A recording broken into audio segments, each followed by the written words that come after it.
Good afternoon and welcome back to the Informed Entrepreneur. My name is Heike Heyman and we are here at the facility of Dr. Kelly Sullivan today, who is hosting us at the Sullivan Clinic? Surgery and Spa. I had to mess something up.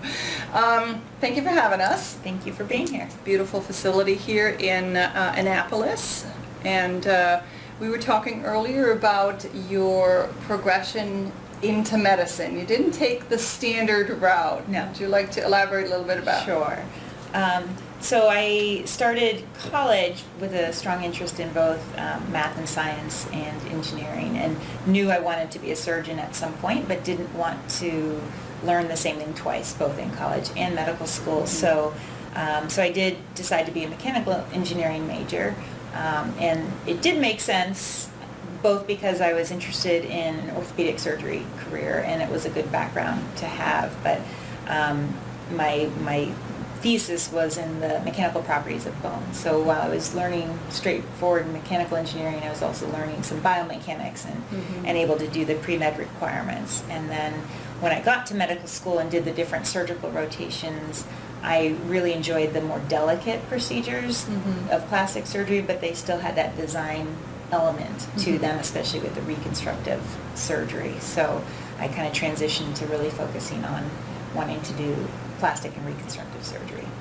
Great. And you mentioned, before we turned the camera on, the misperception of what people think of when it comes to plastic surgery, because it is not just about the nips and tucks. Exactly. So now everybody, all the TV shows and all the really fun, entertaining, things that you see on television about plastic surgery are really related to cosmetic surgery, and a lot of different shows that highlight those different aspects, which I have come to appreciate, being as I get older and as a woman and having had 3 children. So there's definitely a good value in what people consider, the cosmetic or elective procedures. And a lot of times there's a gray line between elective and non-elective, because sometimes the more aesthetic or cosmetic concerns can also be functionally impairing someone. But what I mentioned to you earlier is that the field of plastic and reconstructive surgery itself is really maybe 30% cosmetic and 70% reconstructive. And that reconstructive can be trauma reconstruction, burns, car accidents, dog bites, lacerations, just disfiguring, scarring from accidents or other surgery, and of course cancer. So a good example is mastectomy. A breast is removed, a reconstructive surgeon can come and create a new one. Jaw cancer, when sometimes the whole jaw can be removed, plastic surgeons can then recreate a new one using bones from the leg. So it's a very involved, kind of elaborate world of plastic and reconstructive surgery, and they're all important, depending on the person and their perspective. Right, and they deal a lot with very small structures, and you need to really have a steady hand. Absolutely. Very delicate procedures, I would imagine, that scare a lot of your patients. So can you talk a little bit about the dynamics of calming someone's fears about surgery? Yes. So I think especially when surgery is elective, there is an added level of fear. What I hear a lot is people saying, I don't want to put myself in danger for vanity. Right. Or for, just because I want to look better. I have children at home and I don't want to put my life at risk to feel better about my body or my breasts. And so it is a common sentiment, and I think I agree. I don't want anybody's life to be at risk, and I know one of the things that we do here is safety is the primary concern. And so from A to Z, always kind of making sure it's safe what we're doing. We're not doing too much. We're not doing it in an unsafe environment. We have board certified surgeons and anesthesiologists. We have skilled nursing staff in the OR. We don't do big 10, 12-hour surgeries. If someone really needs or wants that much, we can break it up into smaller pieces. So I think they're valid concerns, and it can be done very safely, but it does require the patient or the consumer doing enough research to say, am I in good hands? Am I in safe hands? And that should be, there are, just like any field, there are bare minimum safety requirements. Certification and licensing is one of those. Plastic surgery is tricky because there are a lot of people out there calling themselves plastic surgeons or cosmetic surgeons and saying they're board certified, but they might not be board certified by the American Board of Plastic Surgery. So for instance, you could be a board certified dermatologist, for instance, and then decide to do cosmetic surgery. There's no, you can say I'm a board certified cosmetic surgeon. Oh, okay. So that's an important, just as a consumer, right. or whatever field. So you can be board certified, but to be board certified by the American Board of Plastic Surgery is an extra step, and it's so. And likewise anesthesiologists, having doctors who are also certified taking care of your airway and that kind of thing. So, so that's the first part of the conversation is to say, we understand your concerns and we agree with you on that, and we're taking all the necessary steps to keep you safe. And then I think the next piece of that is not being talked into something that you don't need or want. And we don't do that because everyone has their own, we all have our own thing. We look in the mirror and say, that bugs me, or this doesn't feel good, or this, and so it's important to kind of address what bothers you, or, what bothers the patient, and then just focus on that and do it in a safe way. Now, you've taken an unusual route to your medical career via the mechanical engineering, and then you stepped right into opening your own clinic. Yes. Can you talk a little bit about the challenges of creating a business while having the debts from medical school and being in a new town? Yes. The challenges you had to overcome and how you did that. Okay. So absolutely, as we were discussing earlier, I think that the key or the biggest challenge with starting a business or any project is to being willing to take risk and to say, okay, I'm going to, have a good plan, think it out, but then also be willing to say, okay, it's going to take some time to get up and running. You're going to have to go into debt. As you mentioned, coming to town in 2003, fresh out of residency or fellowship training at med school, and college debts, and and then looking for loans to start up a practice. But I think I was confident that what I was offering would be unique and would be valued here in Annapolis, and that I had a very well thought out plan, to kind of to make it grow and make it work, and so was willing. And I had a good supportive family, who could who could kind of back me up and say, it's okay, we'll work with you to get here. And then finding the right people to work with, having the right team is just hugely important. Yes, internally I would imagine as well as externally, like a lawyer or CPA. Absolutely. So tell me a bit about the roles that helped you with the business plan and then get up and running. What kind of functions, professional functions helped?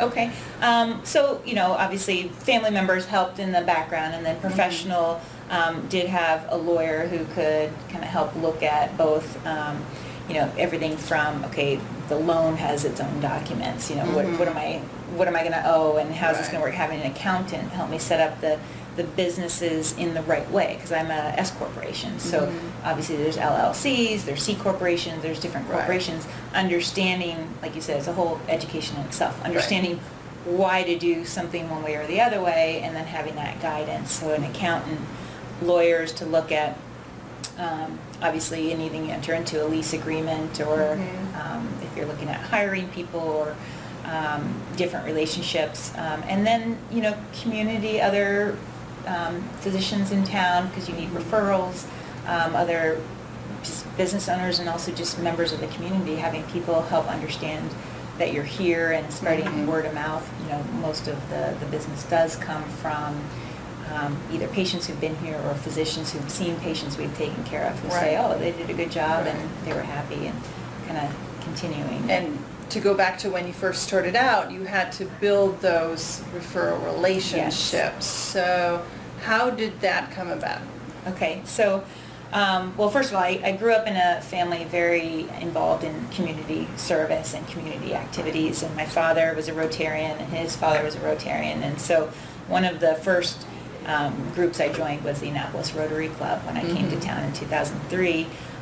just because it was something I always wanted to do, and that is a spectacular group of people, and not just from a business perspective, but just from who they are and what they do for the community and for the worldwide community. And so that was a really great way, not knowing anyone in town, that was a really great way to get to know a lot of people who I really respected for what they were doing professionally and also personally in the community, and get involved in different projects and different organizations, because we have a lot of amazing organizations, a lot of great nonprofits in town too, that was fun to get involved with. So. And you've actually added to that by creating your own. Can you talk a little bit about that? So, yes, we founded Wellness House of Annapolis we got our 501c3 status in 2007.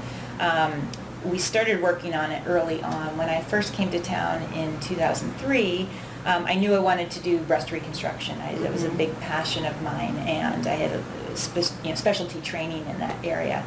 And so I was seeing a lot of breast cancer patients, and what was struck me is that a lot of these women were very young, so late 30s, early 40s, who were facing breast cancer. And it's a big treatment process, so often the plastic surgery component of it can be a year or longer, because they'll have a mastectomy and then some part of a reconstruction, usually the first step of a reconstruction.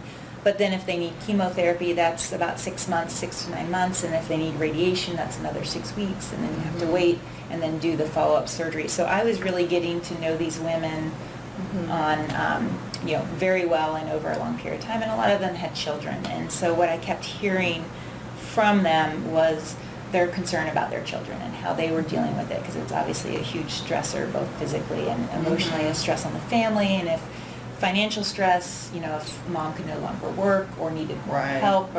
So I was hearing from multiple patients the need for support for their family, support for their children, support, how do I speak to my 6-year-old, how do I speak to my 10-year-old, and so so I started looking around for resources, because I was new to town, so I didn't know if they existed, and I started searching and found different things here and there, but not what people were asking for. Some of the questions were, where do I go to get my head shaved? If my hair's going to fall off, I don't want to be sitting in the middle of a hair salon getting my head shaved with everyone staring at me. So where can I go where they will do after hours or early hours, or and then things like what kind of nutrition is good for cancer, and then the conversation about how does our family deal with this. So started looking into it, and then I started talking to a few of them, and one said, a clubhouse or an environment where we could all be together and share, because people, as you go through it, you gain knowledge in these different areas, and so getting all that knowledge together in a common place would be helpful. So I went to the Annapolis Rotary Club, and at the time spoke to the president and said, is this something we could do as a club, because we need it, I can't find anything. And they said absolutely. So the first initial 8 founding board of directors came from the Rotary Club. Our initial $5,000 grant came from the Rotary Club, and one of the lawyers in Rotary at the time did pro bono, did the filings for me for the nonprofit status, and then I had a friend help me with the IRS application, which is quite a job. And then SCORE is another organization, another nonprofit. I had some SCORE counselors who helped me figure out, because a strategic plan for a nonprofit is very different than a for-profit business. So that was a whole nother education. But again, having great people step up and help with different pieces of it, and it came together, and now it's really, the community has embraced it and really grown. We have about 300 volunteers, active volunteers, who provide services, and so many businesses and individuals in town who provide donations, because all of our services are free. We don't charge for anything, so we have no income. So, it's true nonprofit in the sense of, so it's all run by volunteers and by donations from community members and businesses in the community. And we've helped over 5,000 people in our community, and this is our 10th year in existence, and and it's helping a lot of families. That is huge. So it's great, and it's not just for breast cancer patients; it's for all. So our mission is to provide strength and support for all of those who are living with cancer. So the requirement to be a member is to either have cancer or have a loved one who's being treated for cancer. Okay. So That is an amazing project. It's neat. That, It's a special place. I'm sure that the community is very grateful for your contributions on that level. It's amazing. Can we go back a little bit to some of the things you may have learned in running and growing a clinic? Anything from staffing to planning for the next year? Maybe there's a new competitor in town, or how do you deal with the business end of things and balance that and not let it take over from your medical side? Right. That's a good question. So, and because as a doctor, my primary responsibility is to take care of patients, Right. and to kind of do the right thing for a patient. So that's always my kind of primary focus. So I think, first of all, surrounding myself with great people and having a team full of both people who work here, on the official team, and also, as you mentioned, the support behind the scenes, Right. the other professionals who kind of help support, and having people that you trust and kind of understand what we're trying to achieve and where we're trying to go. I think is key and crucial, having that right core group of people. But then I think my mind is always thinking of ways we can make it better or do it, and I think listening, and similar in this business as well as in Wellness House, kind of listening to what are the needs, what do people need, what do people want, and Right. then trying to see, okay, well, what part of that can I help with, what part of that can I fulfill. And so, for instance, in the business, we started seeing a lot of people in the 40s who were saying, okay, I look in the mirror or I look at pictures of myself and I can't stand, I feel young, but I'm starting to feel like I'm looking old, and I don't want surgery, and I don't want, what can I do? And so we started really looking at therapeutic ways to deal with skin. And we started talking about it as a team, and we said, gym membership. If you go to the gym once a year, right, you're not going to have the bodybuilder's physique. If you go 5 days a week, you can, Right. there's maintenance. Or we talk about other maintenance things, like if someone's getting highlights on a regular basis, if it's once, it's a different effect. So, Right. so the skin on your face is probably the most important, kind of Yes. aspect. I mean, everybody sees it. And Right. skin, you can get skin cancer, especially around here with the boating and out on the water and stuff. So how can we help the skin, protect the skin, reverse sun damage and environmental damage, and at the same, so preventing skin cancer, but at the same time making people look and feel better. So we started looking at kind of treatments and did a lot of research, and so we established a spa membership, which it sounds like, oh, you just go and get a nice little spa membership, but it's actually a skin care or skin maintenance program that is very effective, and we've had now going on our 4th year, and no one has quit. I mean, everyone is kind of staying with it because it works. And so we do things like about every 6 weeks a clarifying treatment where, sure, it feels good, you get to lay in a relaxing room, but we're taking off the top dead layer of cells, we're getting some acid in to stimulate collagen, we're pulling out the the damaged cells and kind of starting to repair what has occurred from the sun, stimulating the collagen to get tighter, and then kind of getting your skin open and fresh so that whatever products you're using at home, which don't need to be ridiculous, you don't need 12 products, you need Right. a couple things that hydrate and protect, but then what you're using at home can get in and do what it needs to do. And so we're very passionate about it because we try it, we like, hey, this works, and then we can, and we have a way to analyze skin. It's called Visia, so we can take a photograph of someone's skin and say, okay, this is where you were before you started the treatment, and this is where you are now, and it shows cellular structure and bacteria content and pore size and different things. So we know that we're making a tangible Right. improvement. People obviously look better and feel better, but they're also not getting as many of the lesions that need to be frozen off or biopsied, or Right, right. So it's fun because we. So you actually involve your team in growing the Absolutely. business side Absolutely. by coming up Yes. with New ideas. new ideas for treatment and ancillary business opportunities. Absolutely. And you wear yet another hat, and that is owning the surgery suite, Yes. which is a separate business. Yes. So do you have a business manager that kind of So- runs all this on your behalf? Or? Again, I have that crucial team of husband, father, friends, and then other professionals who, of course, weigh in. But but I am very involved in the business. I have practice managers, and I have people who help Right. with the kind of day-to-day operations and the personnel. From the business management standpoint, I pretty much do all of that, but again with input from people I trust, and which is, I'm fortunate to have a good group of people who will weigh in and suggest something, and then kind of doing the research to kind of understand how that works. But I think for me it helps to kind of keep a close kind of watch on it, because I can understand what's working, what's not working, if something's,